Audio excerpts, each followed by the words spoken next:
Hello student, I am Amit.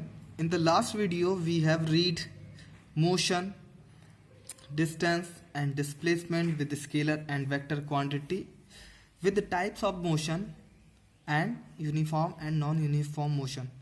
In this video we will discuss speed and velocity, but before we are going to start speed and velocity we have to solve a simple problem.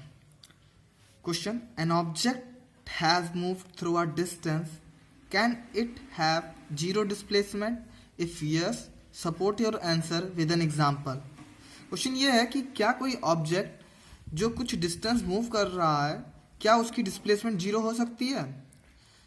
इसका answer जो होगा yes होगा. Yes, an object which has move through a distance can have zero displacement. Okay, example के through आप समझो कि अगर कोई ऑब्जेक्ट अगर कोई डिस्टेंस मूव कर रहा है लेकिन इसकी डिस्प्लेसमेंट जीरो हो सकती है. एग्जाम्पल में देखिए, एक सर्कुलर पाथ है having a radius 7 metre. If a body start from a A and travelling along this circular path and return to a point A again, so distance covered by body equals to circumference of this path, means d equals to 2 pi r equals to 2 into 22 by 7 into 7 cancel out, we have 44 meter. But what is the displacement?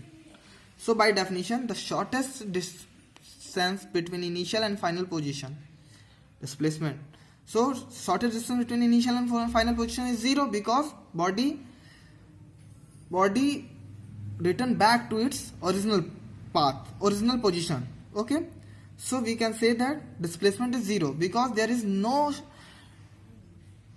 gap between final and initial position, and if there is no gap between final and initial position, this means displacement is 0. Clear? Okay, now speed and velocity. Clear है problem? ठीक है, distance आपकी 44 metre होगी लेकिन displacement zero होगी. क्यों? क्योंकि displacement इसलिए जीरो हो रही है क्योंकि आपके इनिशियल और फाइनल पोजीशन में कोई भी चेंजेस नहीं है. जहां पर इनिशियल पोजीशन वहीं पर आपकी फाइनल पोजीशन भी है, बॉडी वहीं पर आके फिर रुक गई है, इसलिए आपका डिस्प्लेसमेंट यहाँ पर जीरो है. क्लियर है? Now speed and velocity. Speed can be defined as the rate of covering the distance in a unit time.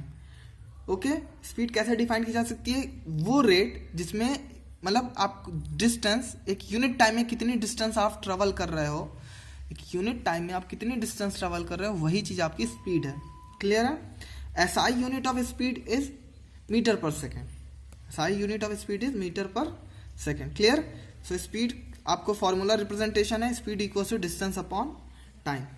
ठीक है, क्लियर है? एक बार आप समझ लीजिए, आप स्पीड क्या है, आप कितनी डिस्टेंस एक यूनिट टाइम में ट्रेवल कर रहे हो वही चीज आपकी स्पीड को रिप्रेजेंट करती है. SI यूनिट स्पीड की है मीटर पर second. Speed is a scalar quantity. Okay, we have already discuss what is scalar and vector quantity. So speed is a scalar quantity because there is no need of direction with speed. Okay, we have another name speed with direction. Okay, but we will discuss it later. Okay, now uniform and non-uniform speed.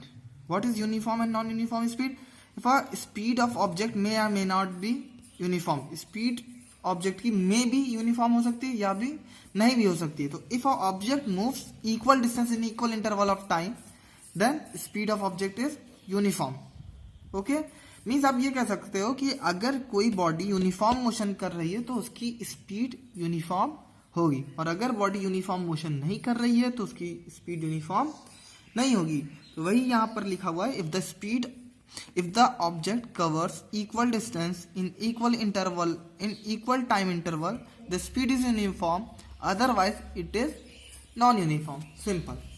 Okay, now we will discuss average speed. Average speed equals to total distance travelled divide by total time taken. Average speed equals to total distance traveled divided by total time taken.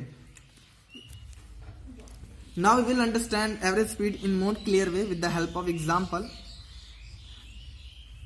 Here we have a question. An object travels 16 meter in 4 seconds and then another 16 meter in 2 seconds. कोई object है जिसने 16 metre को 4 second में travel किया, फिर अगले 16 metre को उसने 2 सेकंड में कवर किया, what is the average speed of object, तो इस एवरेज स्पीड ऑब्जेक्ट की क्या होगी, तो by definition average speed equals to total distance travelled divide by total time taken. तो total distance 16 metre in a first half and 16 meter another, so 16 plus 16 equals to 32 meter. Total time taken, first 16 meter in 4 seconds and another 16 meter in 2 seconds, so total time taken 4 plus 2 equals to 6 seconds. So S average, S speed, AV suffix में है average, तो S average equals to 32 by 6 equals to 5.33 meter per second. Clear?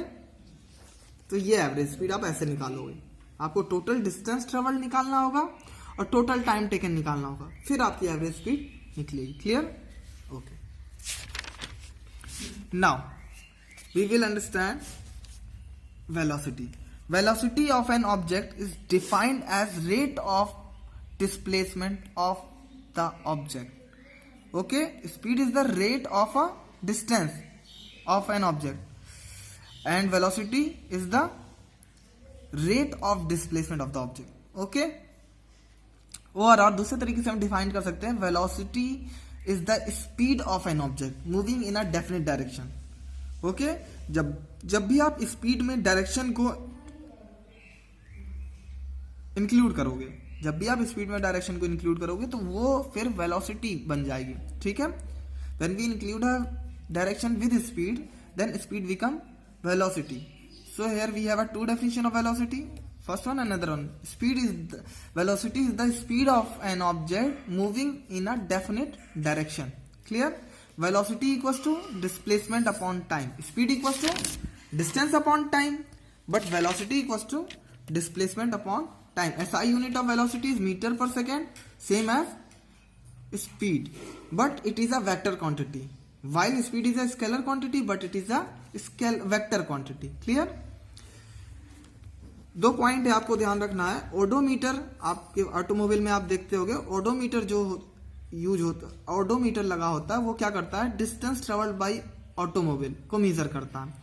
Automobile कितनी distance cover कर रही है उस चीज को ओडोमीटर मेजर करेगा। ठीक है, और speedometer measure instantaneous speed of vehicle और ऑटोमोबाइल, और स्पीडोमीटर आपकी इंस्टेंटेनियस स्पीड को मेजर करेगा, व्हीकल की इंस्टेंटेनियस स्पीड को स्पीडोमीटर मेजर करेगा, एवरेज स्पीड को नहीं। एवरेज स्पीड को मेजर करने के लिए कोई इंस्ट्रूमेंट नहीं बना हुआ है, उसको आप बाय फॉर्मूला ही कैलकुलेट करते हो। ठीक है, so we will discuss some more topic in the next video. तब तक आप सारे के सारे डेफिनेशंस को मोशन के फिर से बार प्रॉपर तरीके से पढ़ें। ठीक है, और जो न्यूमेरिकल करा है उसको भी एक बार लगा के देखें। Thank you.